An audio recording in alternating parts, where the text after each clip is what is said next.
Admiral Stone stood on the bridge of his flagship, the Star Crusher *, his tall frame casting a long shadow across the gleaming floor. At 12 feet tall, like most of his Vasteri species, he was used to looking down on others. Today, he would look down on an entire planet.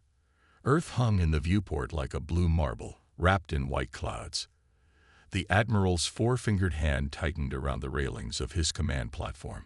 This was supposed to be an easy conquest, just another primitive world to add to the Galactic Alliance's growing empire. "Status report," he commanded, his deep voice echoing across the bridge. The crew, all Vasteri like him but wearing different colored uniforms marking their ranks, worked quickly at their stations. "Scans complete, Admiral," reported First Officer Wells. "The humans have basic space capabilities, nuclear weapons, and—" He paused, checking his readings again, a surprisingly large number of entertainment channels about small furry creatures.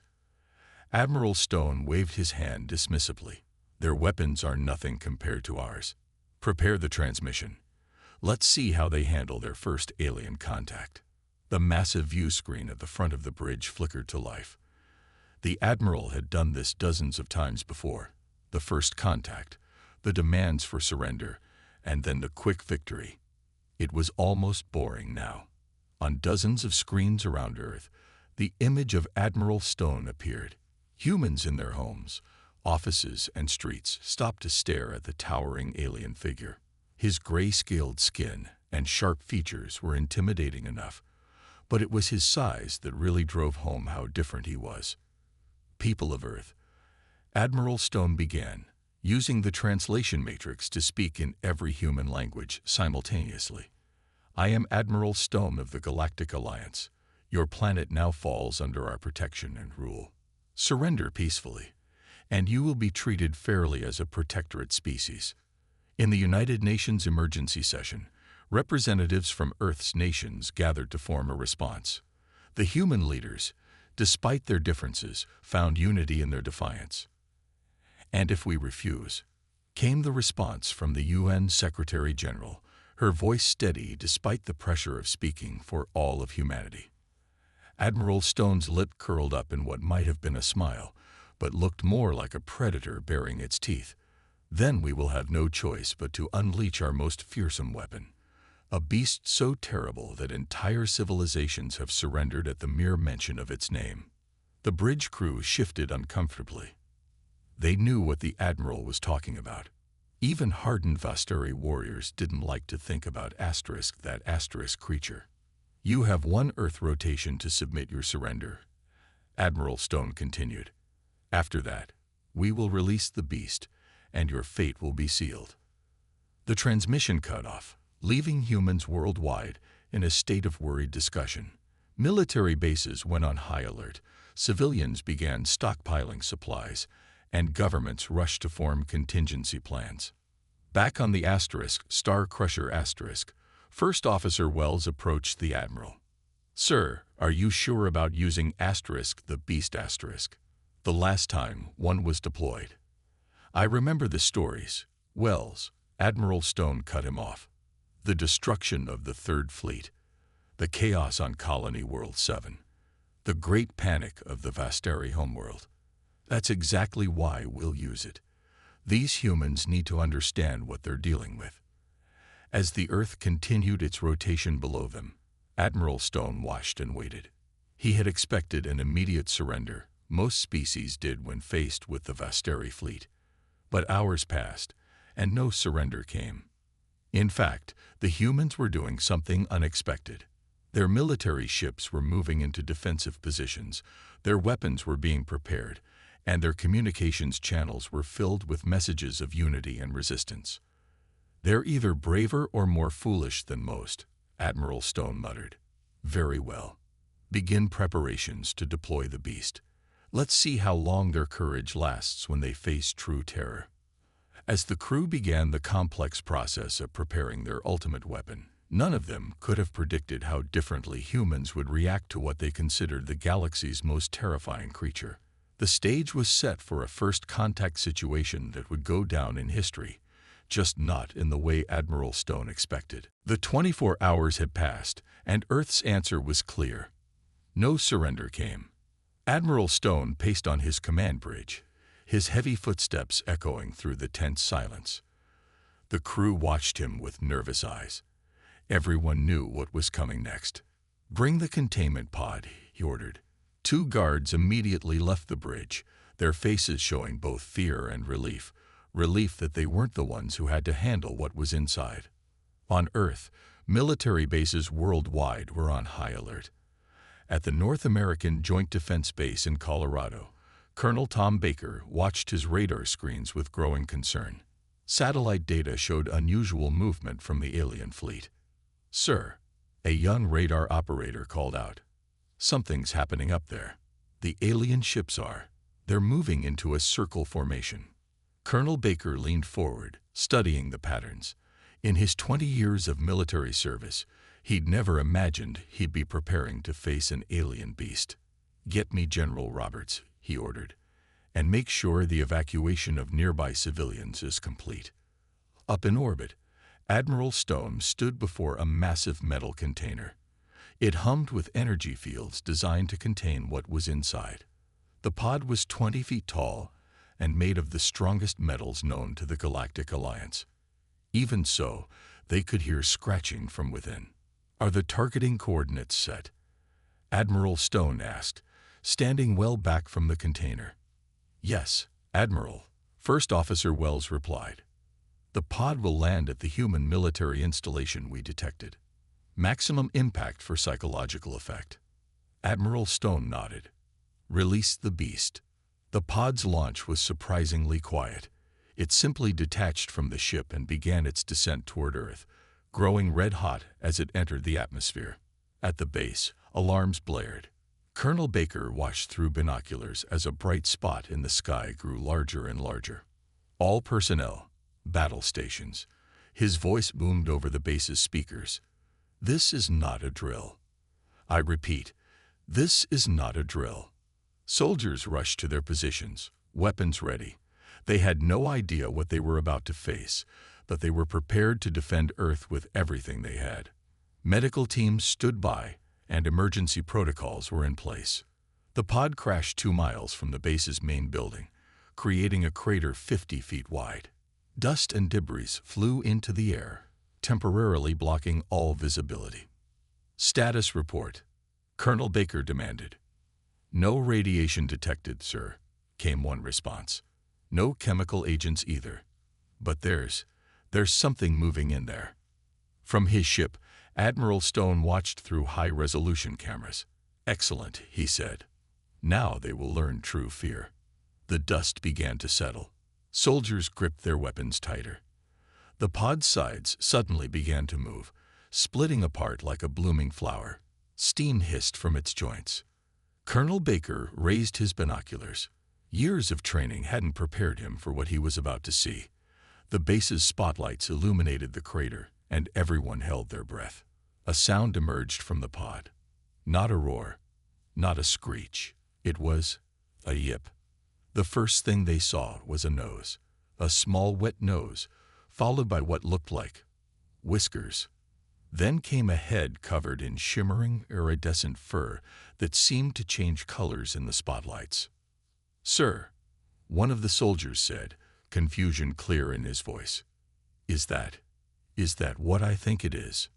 Before Colonel Baker could respond, the creature fully emerged from its pod. It stood about 3 feet tall, had 6 legs instead of 4, and 3 tails that wagged enthusiastically. Its large eyes glowed softly in the dark, and its tongue lolled out in what looked exactly like a happy pant. Up in orbit, Admiral Stone waited for the screams of terror to begin. Instead, through the audio feeds, they heard something that made his blood run cold. "Oh my God!" A soldier's voice came through clearly. "It's adorable. Look at those tails." Another voice chimed in. Admiral Stone's jaw dropped as he watched the scene unfold. The beast, the terror of the galaxy, the destroyer of fleets, the panic bringer, was sitting on its haunches and tilting its head in that way that only puppies can. Impossible, he whispered. They should be running in terror. What's wrong with these humans?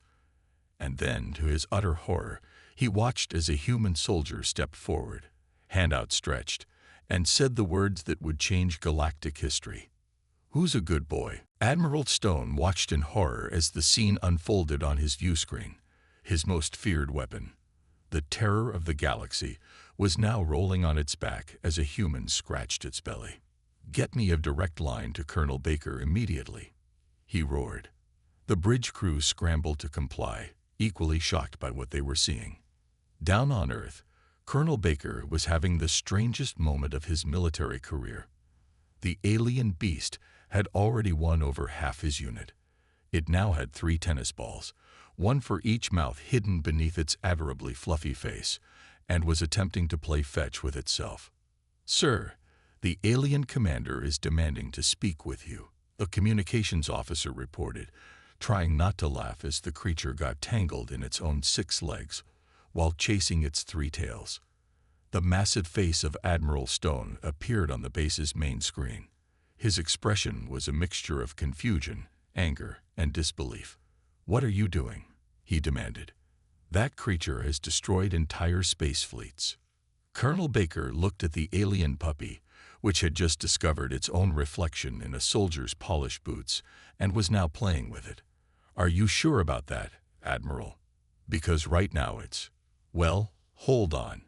He turned to the side. "Private Jones, please stop teaching it to shake hands." "But sir, it learned so quickly. And look at those paws." Admiral Stone's eye twitched. "This is impossible. When that beast attacked our 3rd Fleet, it caused mass destruction." A young scientist who had been scanning the creature looked up from her readings. "Colonel, sir, I think I might understand what happened there." She approached the screen.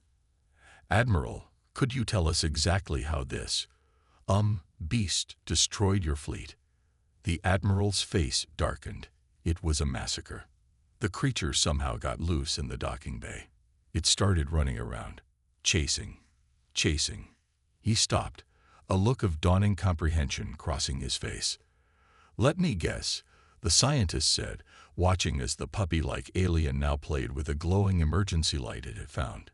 It was chasing something shiny, something that might have looked like a toy.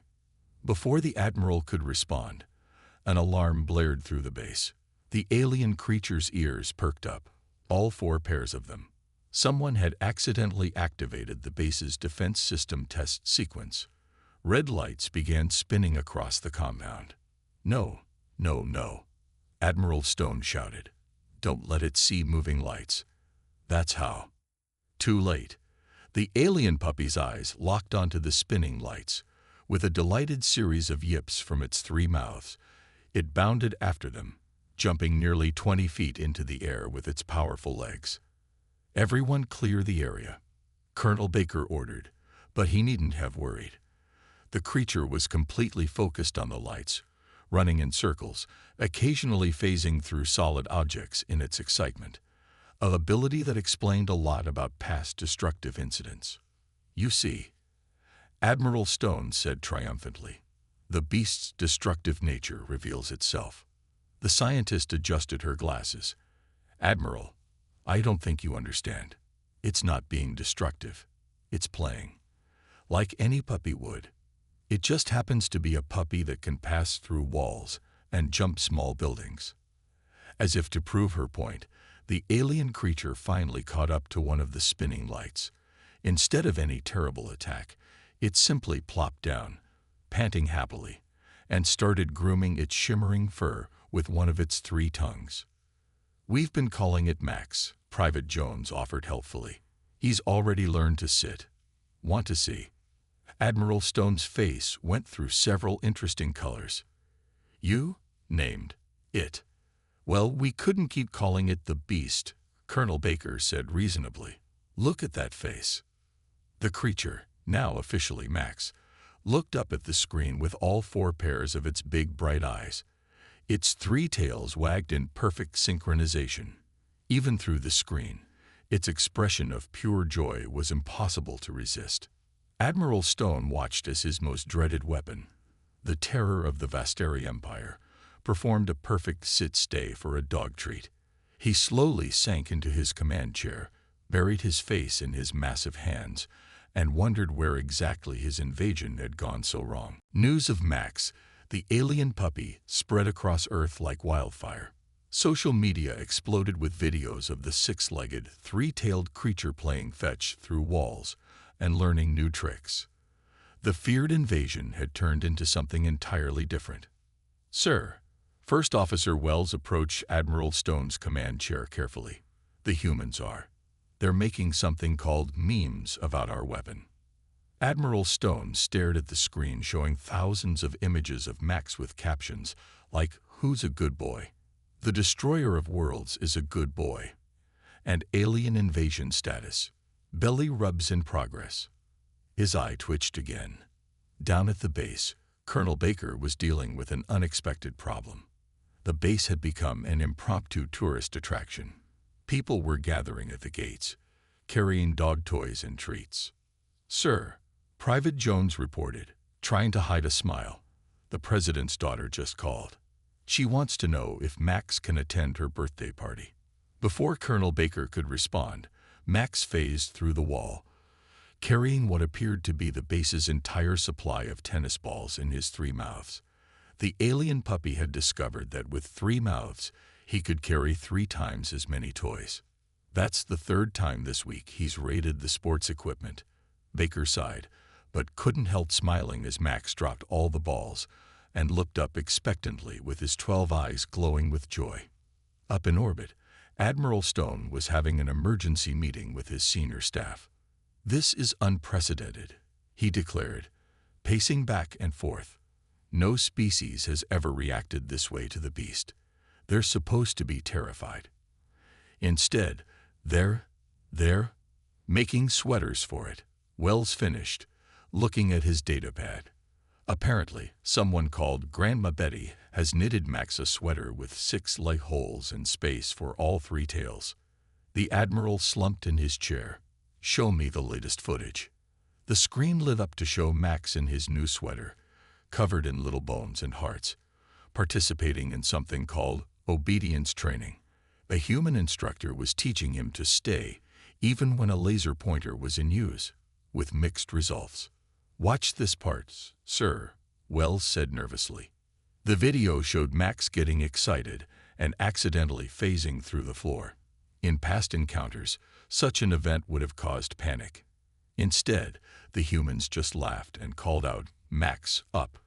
And incredibly, the alien puppy popped back up through the floor, tail wagging, ready to try again.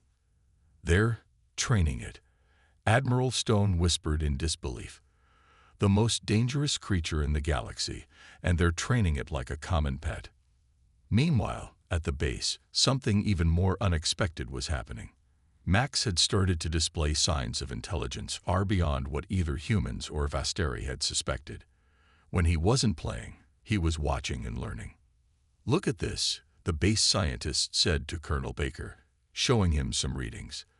"Max isn't just learning tricks. He's learning English and Spanish and apparently Japanese from that group of visitors yesterday." As if to prove her point, Max looked up from his play session and clearly said, "More fetch, please," from all 3 mouths in perfect synchronization, each mouth speaking a different language. The humans in the room stared in amazement. Max wagged his tails and added, "Or belly rubs acceptable too." Colonel Baker immediately called the Admiral's ship. "Sir, there's something you need to know about your weapon." Admiral Stone's face appeared on screen, then froze in shock as Max bounded into view, wearing his sweater and a newly added bow tie. "Hello, Admiral Stone," Max said cheerfully. "Humans teach good things. No more scary. Want to play fetch?" The mighty admiral of the Vastari fleet, conqueror of worlds, put his head down on his control panel and made a sound that might have been a laugh or a sob. No one was quite sure which. 2 weeks after Max's arrival, the base received an unexpected signal from space. It wasn't from Admiral Stone's fleet. Instead, it came from somewhere much further away. Colonel Baker was in his office, watching Max teach other dogs how to play fetch through walls, with limited success. When the communication came through, "Sir," his assistant called over the intercom, "you might want to see this. We're picking up a transmission from Max's species." The main screen in the command center lit up to show a creature that looked like an older, more dignified version of Max. This one had silver-streaked fur and wore what appeared to be reading glasses on 2 of its 4 pairs of eyes. "Greetings, humans," the creature said in perfect English. "I am Professor Bark of the Galactic Academy of Sciences. I believe you have one of our youngsters." Max bounded into view, all 3 tails wagging. "Professor, look, I made friends, and they gave me this." He spun around to show off his sweater. Admiral Stone, who had been summoned to the video call, looked like he might faint.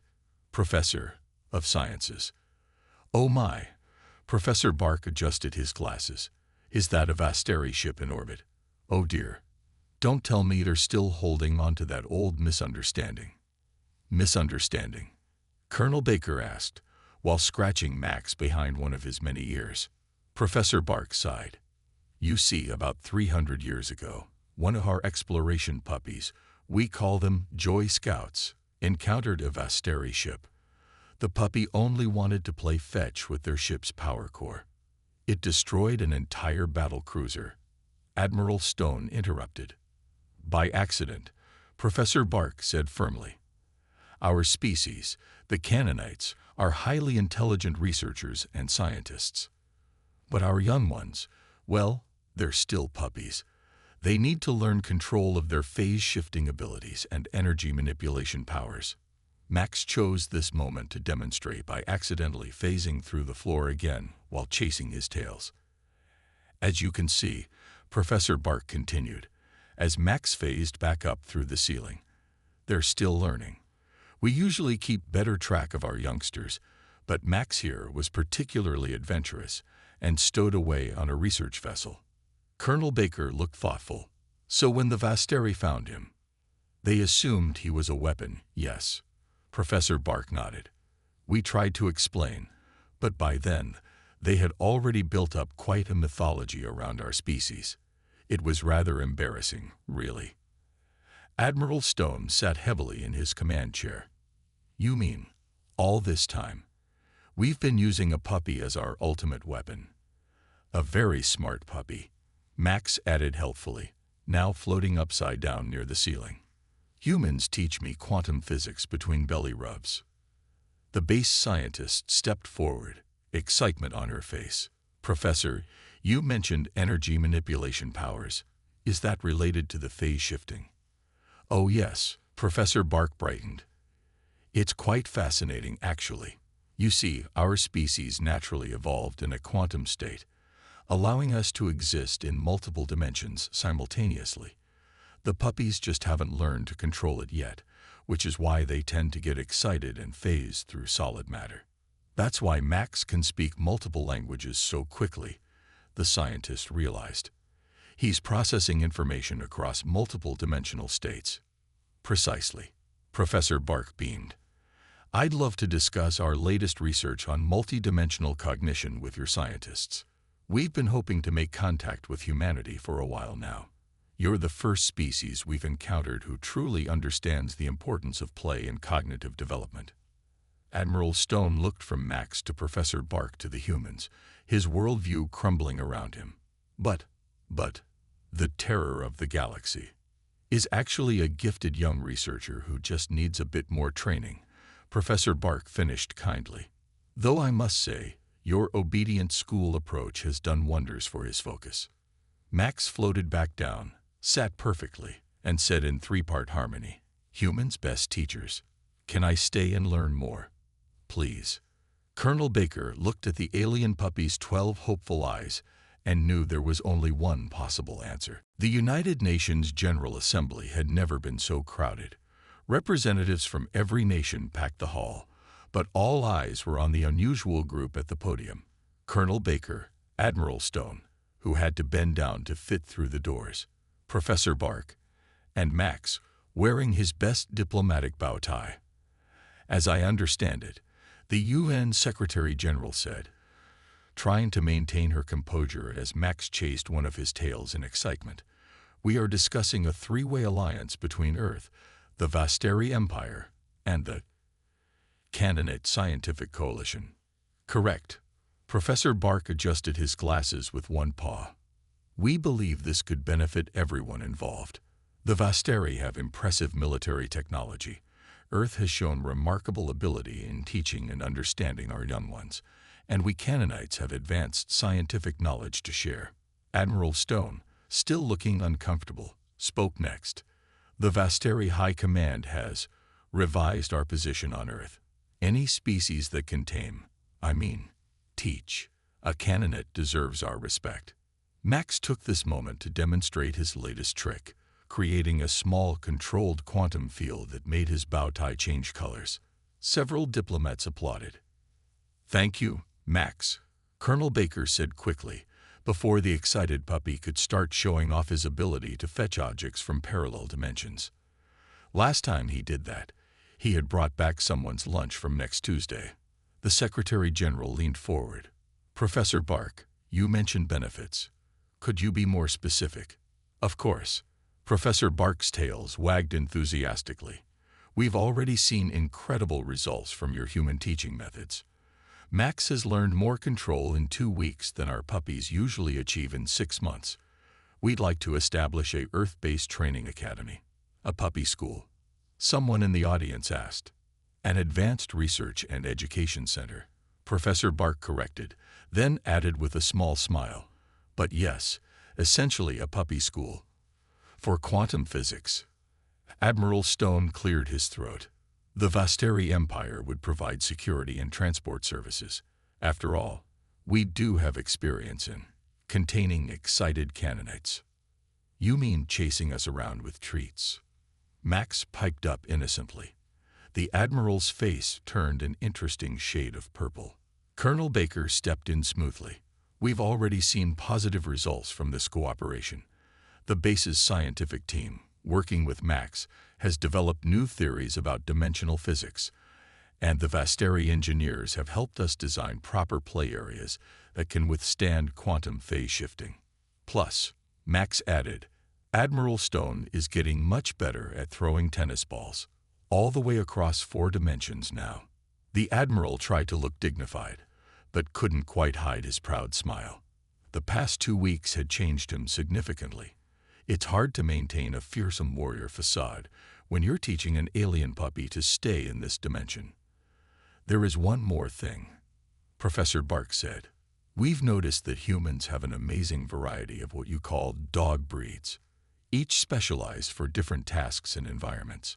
We believe studying this could help us better understand our own species' potential. The Secretary General looked thoughtful. So Earth would become a center for both scientific research and interstellar puppy training. Precisely. Professor Bark beamed. And in return, we'll share our quantum technology. The Vasteri will provide space travel capabilities. And he paused for effect. We'll help you set up proper dog parks on Mars. Max's calculations show it would be perfect for zero-gravity fetch. The assembly burst into excited discussion. The idea of combining advanced alien science with something as familiar as dog training seemed to break down the last barriers of uncertainty. All those in favor? The Secretary General asked. The vote was unanimous, interrupted only by Max getting so excited that he accidentally phased through the podium. Admiral Stone, showing how much he'd changed, simply reached down and scratched behind the puppy's ears until he solidified again. Good boy, the Admiral said quietly, then looked mortified when he realized people had heard him. But nobody laughed. They understood. After all, who could resist a quantum puppy? 6 months after the historic UN meeting, the Earth-Vasteri Canaanite Alliance was thriving. The Colorado base had been transformed into the Interstellar Canine Academy, ICA, where Canaanite puppies came to learn from human trainers while sharing their quantum knowledge. Admiral Stone, who had shocked everyone by retiring from military service, now served as the Academy's head of security. Though he still insisted it was just temporary, Nobody missed how he always kept dog treats in his uniform pockets. "Status report," he said one morning, walking through the Academy's quantum-reinforced halls. Each classroom he passed showed a different remarkable scene. In one room, a human physicist was teaching young Canaanites how to fetch quantum particles without collapsing their wave functions. In another, a Canaanite professor was explaining multi-dimensional mathematics while playing tug-of-war with a rope that existed in 3 dimensions simultaneously. Max, now the Academy's star pupil and unofficial mascot, trotted alongside the Admiral. He had grown a bit, his fur now showing hints of silver like Professor Bark's, and he wore a special instructor's vest with 6 sleeves. "All classes running smoothly," Max reported, his 3 mouths speaking in perfect sync. "Though we had a small incident in Dimensional Fetch 101. Someone got too excited and accidentally fetched yesterday's weather." The Admiral nodded seriously, though he couldn't hide his smile. At least it wasn't like last week when that puppy brought back next month's lottery numbers. The ethics committee meeting about that lasted for hours. They reached the Academy's main plaza, where Colonel Baker, now Director Baker, was giving a tour to representatives from the Galactic Alliance. The same organization that had once feared the Canaanites now sent their brightest scientists to learn from them. "As you can see," Director Baker was saying, "we've combined traditional dog training methods with advanced physics education. The results have been remarkable." As if to demonstrate, a young Canaanite puppy nearby sat perfectly still, created a small but stable wormhole, and waited patiently for permission before jumping through it. "Good girl," her trainer praised, offering a treat that might or might not have violated several laws of thermodynamics. Admiral Stone watched the scene with satisfaction. "Did you ever imagine it would turn out like this?"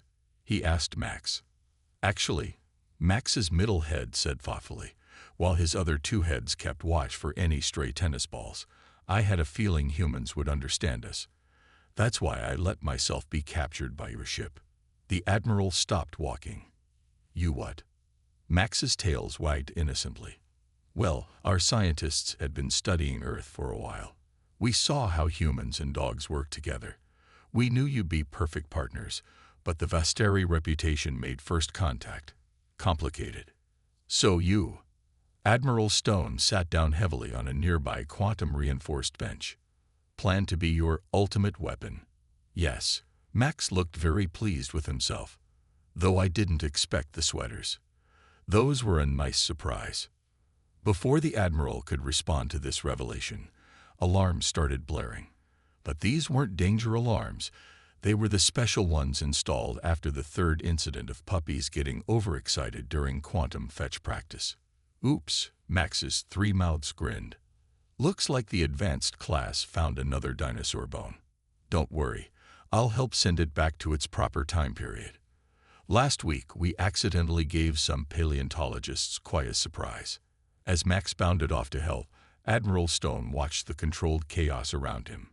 Young Canaanites learning to control their powers, human scientists exploring new dimensions of physics, and Vasteri warriors learning that sometimes the best way to handle a situation was with a belly rub and a good game of fetch. He reached into his pocket and pulled out a tennis ball, one of the special ones that could exist in multiple dimensions at once. With practiced ease, he threw it in a perfect arc that curved through several different realities before returning to this one. A dozen Canaanite puppies, Max included, chased after it joyfully, their quantum fields lighting up the air with rainbow colors. "Who's a good invasion force?" Admiral Stone muttered to himself, smiling. "Yes, you are." And somewhere in the quantum realm, several tennis balls existed in a state of being eternally fetched and eternally thrown, just as they should be.